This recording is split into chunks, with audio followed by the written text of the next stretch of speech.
సంవత్సరాల తరబడి ఎన్ని మందులు వాడినా మీ మోకాల నొప్పులు తగ్గట్లేదా? ప్రాణ పెయిన్ క్లినిక్ లో అత్యాధునిక చికిత్స.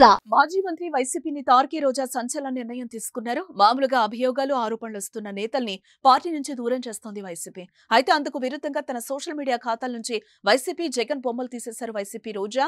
తన సోషల్ మీడియా ఖాతాల నుంచి వైసీపీ జగన్ అనే పేర్లు బొమ్మలు లేకుండా తీసేశారు. హఠాత్తుగా ఆమె ఈ నిర్ణయం ఎందుకు తీసుకున్నారో కొని వైసీపీ వర్గాలు మాత్రం ఏదో ఉందని అనుకుంటున్నాయి. రోజా సోషల్ మీడియా హెడర్ లో వైసీపీ ఆనవాళ్లు లేవు, బయోలో తాను వైసీపీ నాయకురాలను చెప్పుకోవడానికి కూడా రోజా ఇష్టపడలేదు. నగర ఇన్ఛార్జిగా రోజా ఉన్నారా లేదా అన్న దానిపై స్పష్టత కావాలని ఆమె అడిగినట్లుగా తెలుస్తోంది.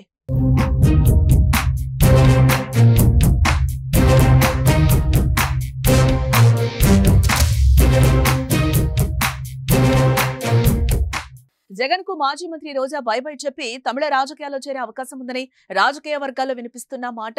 తమిళ హీరో విజయ్ రాజకీయ అరంగేట్రం చేశారు.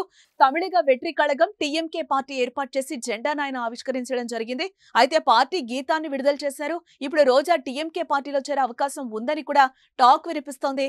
ఆమె భర్త సెల్వమణి తమిళ సినీ దర్శకుడు. రోజా కూడా తమిళ సినిమాలో నటించారు. దీంతో తమిళనాడులో రాజకీయ అరంగేట్రం చేసేందుకు ఆమె రంగం సిద్ధం చేసుకున్నట్టుగా కూడా తెలుస్తోంది. అందుకు తనకు అనుకూలమైన నియోజకవర్గాన్ని ఎంపిక చేసుకుని అక్కడకు మఖాం మార్చుకునే పనిలో ఉన్నారని కూడా తెలుస్తోంది. రాజకీయాలకు దూరంగా ఉంటూ వస్తున్నారు. ఇది కాస్త వైఎస్ఆర్సీపీలో చర్చనీయాంశమే అవుతోంది. ఆమె ఎక్కువ రోజులు పార్టీలో కొనసాగకపోవచ్చనే అభిప్రాయాలకు తెరతీసినట్టయింది. దీనిపై రోజుకో చర్చ నడుస్తూనే ఉంది.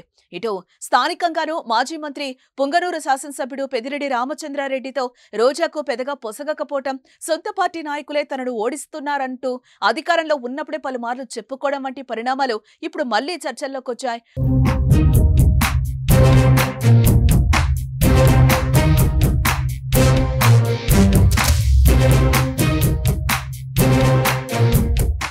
అదే సమయంలో రోజా తన అధికారిక ఎక్స్ అకౌంట్ లో వైఎస్ఆర్సీపీ పేరును ప్రస్తావించకపోవడం కొత్త అనుమానాలకు తావిచ్చినట్లుగా అయింది. నగరి మాజీ ఎమ్మెల్యే, పర్యాటకం, యువజన సర్వీసుల మాజీ మంత్రిగా తన బయోడేటాలో పొందుపరిచారు. పార్టీ గురించి ఎక్కడా రాయలేదామె. అకౌంట్ హెడర్ లో కూడా వైఎస్ జగన్ ఫోటోను తొలగించారు. 2029 ఎన్నికల్లో రోజాకు వైసీపీ టికెట్ ఇవ్వకపోవచ్చని టాక్ కూడా వినిపించింది. పార్టీతో పాటు ప్రజల్లో వ్యతిరేకత ఉన్న 2024 ఎన్నికల్లో వైసీపీ హైకమాండ్ ను సెంటిమెంట్ తో పాటు ఎమోషనల్ గా బ్లాక్మెయిల్ చేసి టికెట్ తెచ్చుకున్నారట. బెదిరించి సీటు తెచ్చుకున్నా గెలవలేదు. మరో పార్టీలో చేరదామనుకున్న అవకాశం లేదు.